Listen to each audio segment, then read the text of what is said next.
Machines. Everybody wants a piece of the American dream. American Dream Machines is rock and roll and beautiful cars. It was Hendrix, born to be wild, and heavy metal thunder.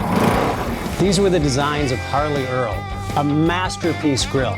These are the cars that people dreamed about in the 50s, and they still dream about them today. True works of art on four wheels. Welcome to Car Heaven. The quality of our cars every year gets better and better, and this 4,000 square foot studio tells no lies. American Dream Machines was inspired by the fire-breathing big block designs of Duntop and Bill Mitchell. These were the baddest cars in 1967. It's not all about the numbers. If we can get 500, 600, 700 horsepower in one of these street beasts, it's a whole lot of fun. At American Dream Machines, we've purchased thousands of cars over the years, and we've learned the hard way. We had to fix them. Our mechanics and restoration staff here are the dream team, and they get 200 cars a year ready for our customers.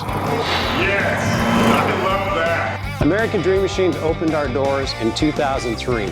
We've sold thousands of cars all over the country and all over the world.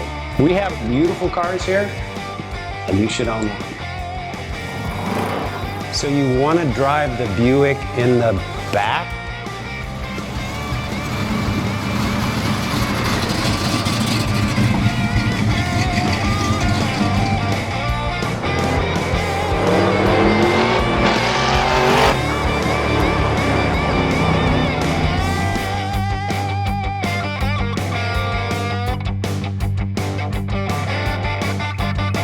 Just living the dream.